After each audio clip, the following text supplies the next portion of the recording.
सोमवती अमावस्या व्रत कथा का अनुसार एक गरीब ब्राह्मण परिवार था। उस परिवार में पति पत्नी और उसकी एक पुत्री थी। उनकी पुत्री समय के गुजरने का साथ साथ धीरे धीरे बड़ी होने लगी। उस पुत्री में बढ़ती उम्र का साथ सभी स्त्रियोचित सगुनों का विकास हो रहा था। वो कन्या सुंदर थी, संस्कार वाली थी, गुणवान थी, परंतु गरीब होने के कारण उसका विवाह नहीं हो रहा था।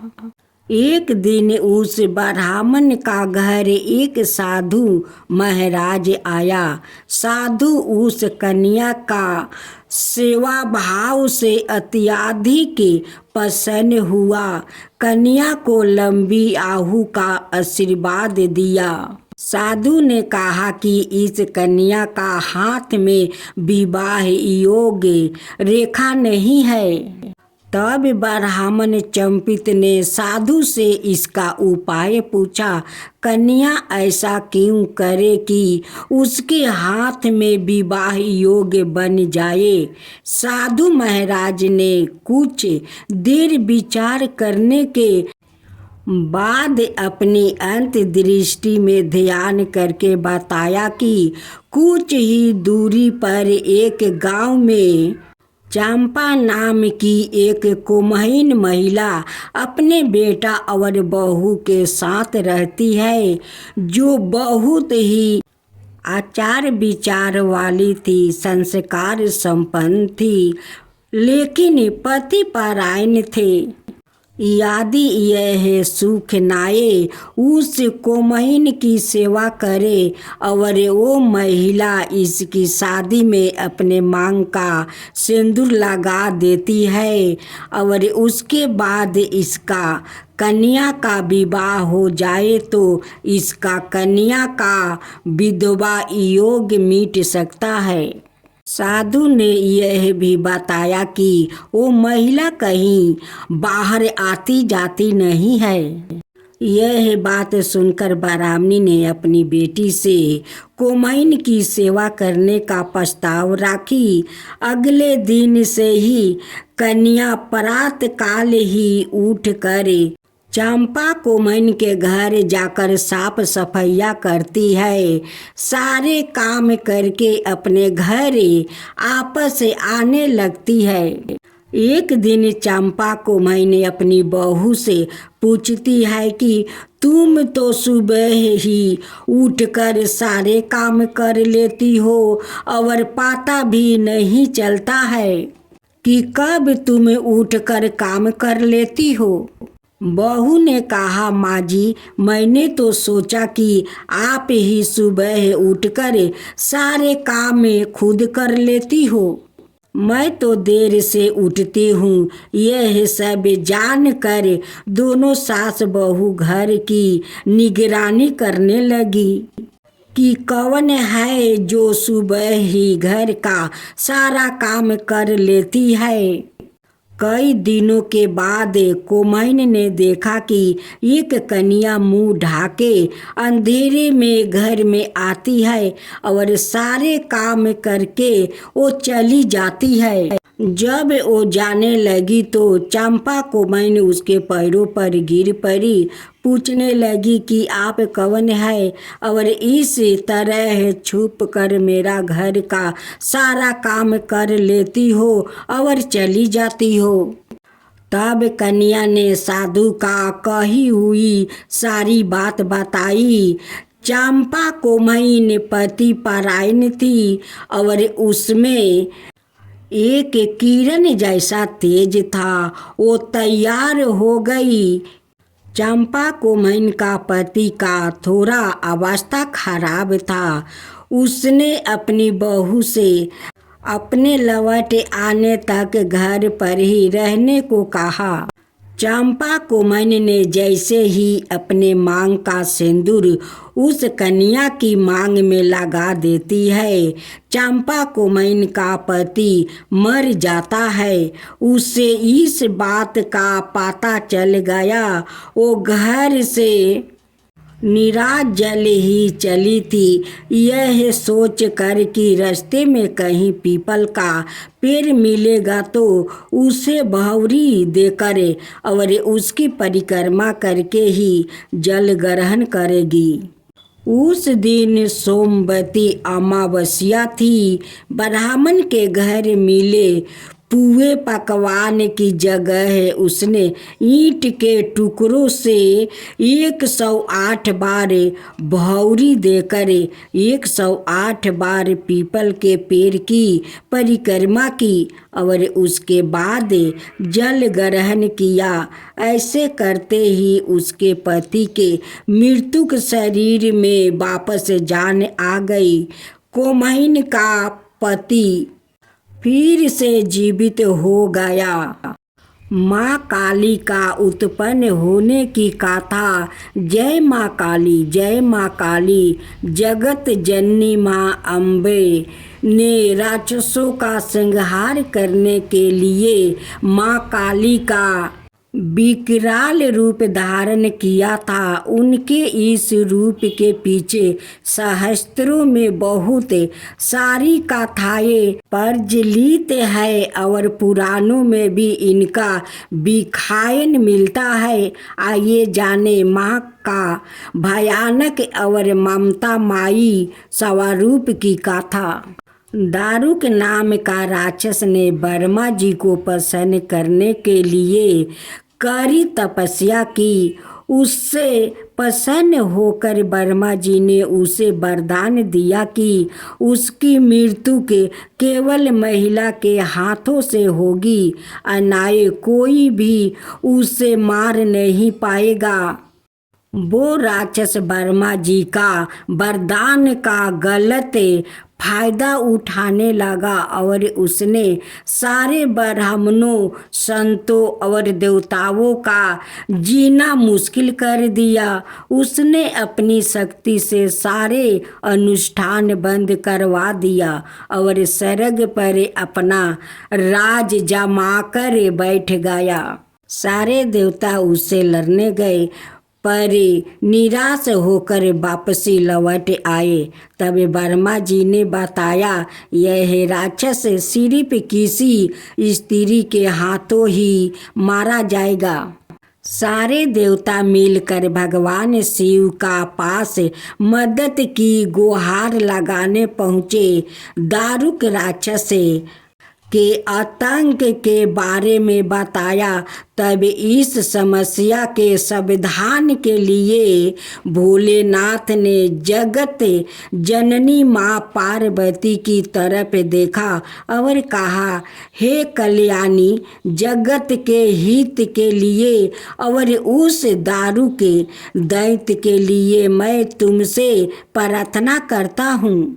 इतना सुनकर माता पार्वती मुस्कुराई और अपना एक अंश भगवान भोलेनाथ में प्रवेश करवा दिया। माँ भगवती का वो अंश भगवान शिव के गले से अवतरित हुआ। भोलेनाथ ने तभी अपना तीसरा नेत्रा खोला और उनके नेत्रा के द्वार से माँ ने भयंकर काली का विकराल रूप धारण कर लिया। उनके इस रूप को देखकर देवता और राक्षस वहाँ से भागने लगा। उनका रूप इतना भयानक था कि कोई भी उनके सामने टिक नहीं पाया। माँ काली का सिर्फ हुंकार से ही सारे दैत्यों का नाश हो गया। सारे असुर जल कर भस्म हो गया। लेकिन तब भी उनका गुस्सा शांत ना हुआ और उनके क्रोध की अग्नि से सारे लोग जलने लगा। देवताओं ने पुनः भोलेनाथ से मदद मांगी। तब महादेव ने माँ काली के गुस्से को शांत करने के लिए एक बालक का रूप धारण किया। उनके इस रूप को बटुक भैरव भी कहा जाता है। और उस बालक के रूप में भोलेनाथ जोर जोर से रोने लगे। उनके रोने की आवाज माँ काली के कानों में पड़ी। माता ने उस प्यारे से बालकों को अपने गले से लगा लिया और तभी माता वापस से अपने स्वयं रूप में आ गई। आज आप सुने यमराज की कथा। एक समय की बात है जब पृथ्वी लोग पर बाबरू वाहन नाम का एक राजा हुआ करता। उनका राज बड़ा ही सुख था, समृद्धि था। राजा भी बड़े दयालु थे। इस राज में एक ब्राह्मण हरिदास भी निवास करता था। हरिदास एक तपस्वी था और उसका विवाह गुणवती से हुआ था, जो कि बहुत ही सुशील, धर्मवती और पतिव्रता महिला थी। गुणवती ने जीवन भर में सभी देवी देवताओं की उपासना की और सभी प्रकार के व्रत की और दान धर्म भी किया करती थी। इसके अलावा अतिथि सेवा को भी अपना धर्म मानती थी। ऐसे ही हंसी खुशी और ईश्वर की उपासना करते हुए वो वृद्ध हो गई। जब उसकी मृत्यु हुई तो यम धर्मराज के दूत उसे अपने साथ धर्मराजपुर ले गए। यम लोग में सुंदर सिंहासन पर धर्मराज विराजमान थे और उनके ही पास में चित्रगुप्त भी बैठे थे। आपको पता ही होगा कि चित्रगुप्त के पास सभी प्राणियों के पाप पुण्य का लेखा जोखा होता है। चित्रगुप्त प्रभु को प्राणियों का लेख जोखे सुन रहे थे। तभी वहाँ यमदूत गुणवती को लेकर पहुँचे। गुणवती उन्हें देखकर थोड़ी भयभीत हुई और मुंह नीचे करे करी हो गई। चित्रगुप्त ने गुणवती का बयारा निकाला और धर्मराज को बताया। धर्मराज ने पूरा बयारा देखा और वो प्रसन्न हुए, परंतु फिर भी उनके मुख मंडल पर थोड़ी उदासी भी छाई हुई थी। यह देखकर गुणवती ने पूछा, हे प्रभु, मैंने तो सारे सत्कर्म ही किया, फिर भी आपके मुख पर यह उदासी छाई है। इसका कारण क्या है? कृपा करके मुझे बताइए प्रभु, मुझसे क्या भूल हुई है? यम धर्मराज ने उत्तर में कहा, हे देवी, तुमने सभी देवी देवताओं के व्रत किया है, उपासना की है, परंतु कभी तुमने मेरा नाम से कुछ पूजा या पाठ या कोई भी दान धर्म नहीं किया है। धर्मराज की यह बात सुनते ही गुणवती क्षमा याचना करने लगी और कहने लगी, हे प्रभु, मुझे आपकी उपासना के बारे में कुछ ज्ञात नहीं है। मैं नहीं जानती आपकी उपासना कैसे करते हैं। कृपा करके मुझे वो उपाय बताइए प्रभु, जिससे कि सभी मनुष्य आपकी कृपा के पात्र बन सके।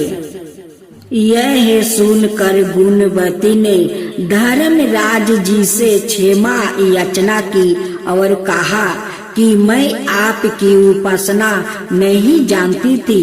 कृपा करके वो उपाय बताइए जिससे सभी मनुष्य आपकी कृपा के पात्र बन सके। मैं आपके मुख से आपकी भक्ति का मार्ग सुनना चाहती हूँ और मेरी यह इच्छा है कि मृत्युक लोग के धरती पर वापस जाकर आपकी भक्ति करूं और सभी लोग को भी इसके बारे में बताऊं।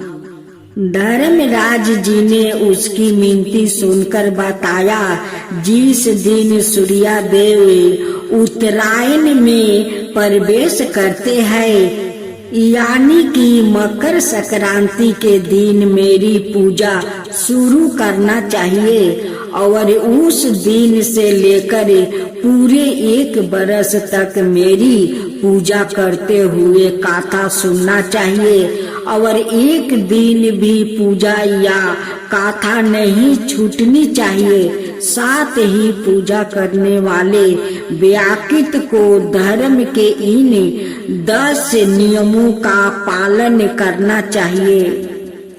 धीरज रखना और संतोष रखना, अपने मन को बस में रखना और सभी को क्षमा करना। हे यमराज भगवान, जो आपका कथा कहे, जो सुने, जो हुंकार भरे, उन सब का ऊपर कृपा करना। हे यमराज, सब के ऊपर कृपा करना। यमराज की जय हो, यमराज की जय हो।